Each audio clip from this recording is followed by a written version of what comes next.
Baiklah, pada kali ini kita akan membahas tentang proses pengolahan CPO di pabrik kelapa sawit. Yang pertama itu ekstraksi minyak sawit yang dibahas oleh Mili. Ekstraksi minyak sawit merupakan salah satu tahapan yang sangat penting karena dapat menghasilkan minyak sawit kasar atau CPO, dan ada beberapa produk tambahan yang berfungsi sebagai pupuk dan bahan bakar. Adapun tahapannya yaitu penimbangan, yang kedua sortasi dan grading, yang ketiga perebusan buah, yang keempat perontokan buah dari tandan, yang kelima adalah proses pencacahan, dan yang keenam adalah pengepresan buah. Yang selanjutnya adalah proses klarifikasi minyak kelapa sawit yang bertujuan untuk memperoleh mutu CPO yang sesuai dengan standar mutu, baik mengacu SNI ataupun standar yang ditetapkan oleh perusahaan sesuai dengan nilai ALB, kadar air, dan kadar kotoran. Adapun tahap proses klarifikasi yang pertama, vibrating screen, crude oil tank, continuous setting tank, oil pure tank, vacuum dryer, dan storage tank. Selanjutnya,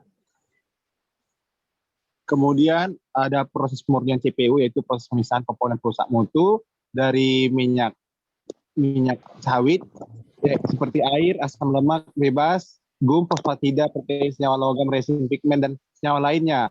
Ada 2 tahapan. Yang pertama itu refining, yaitu proses penghilangan asam lemak bebas dan sumber bau serta memucatkan warna.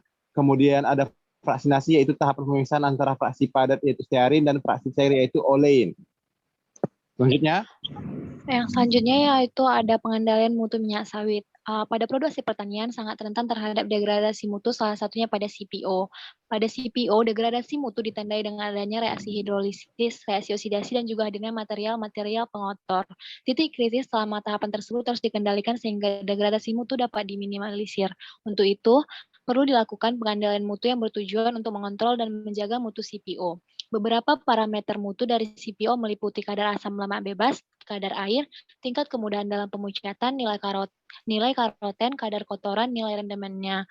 Untuk penjelasan dari beberapa parameter tersebut dan metode analisis dapat dilihat pada slide berikut.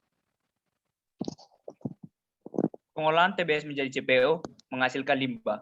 Limbah tersebut dapat digolongkan menjadi 4 bagian. Yang pertama limbah padat, yang kedua limbah cair, yang ketiga limbah gas, yang keempat limbah B3 atau bahan berbahaya dan beracun.